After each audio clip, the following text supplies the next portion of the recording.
Okay, for the last section of the lab, we're going to measure the power used by 4 different items. First is the electric kettle. You can see that when it's not on its base, it's not using any power at all. As soon as I put it on the base, there is water in the electric kettle. It's going to start to heat up. And so we'll put it on here.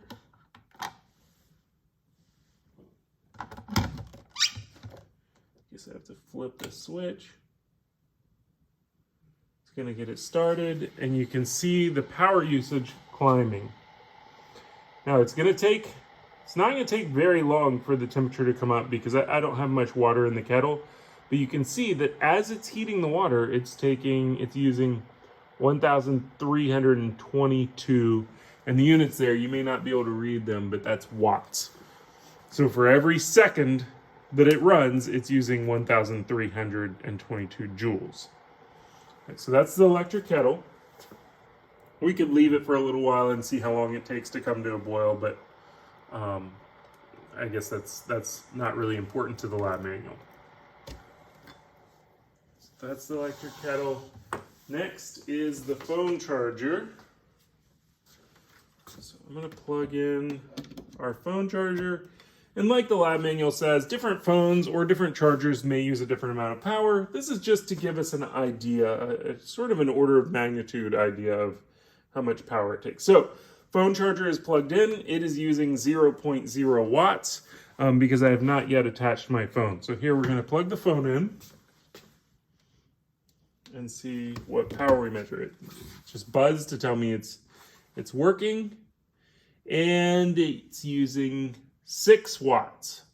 Now you could have a fast charger that uses more watts than this, and it would charge your phone from empty to full more quickly, but we're just getting a roundabout answer.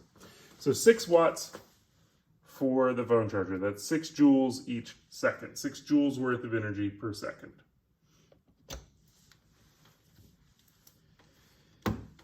And now we're going to use a lamp. So I have a lamp here. I don't have a bulb in it, so of course it's not going to use any power yet. Let me get the bulbs. Oops. Here we go. I'm going to go with the incandescent bulb first. The way an incandescent bulb works is that we have a filament in here. We run electricity through the filament, and that filament heats up and glows. So, screw it in. Still not using power. We turn it on, and it's going to climb. It takes a second. So that is, it looks like using a constant 38 watts. Now you buy your incandescent bulbs as this is probably a 40 watt bulb and it uses 2 watts less. A 60 watt bulb, a 100 watt bulb, so on.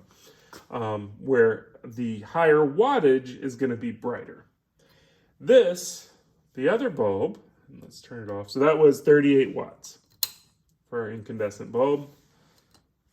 And it's hot. Look, already it's only been on for a few seconds, but the bulb, I can feel the heat in the bulb, particularly at the top. Here we go. This is a bulb with LEDs, LED lights instead of a filament. And this is designed to be exactly the same brightness as a 40 watt incandescent bulb. You'll see in the video it looks about the same brightness. I've put them next to each other and they're pretty close to the same brightness. So we turn it on, it looks about the same. And this is using 3.2 watts. It keeps jumping back and forth between 3.1 and 3.2 watts.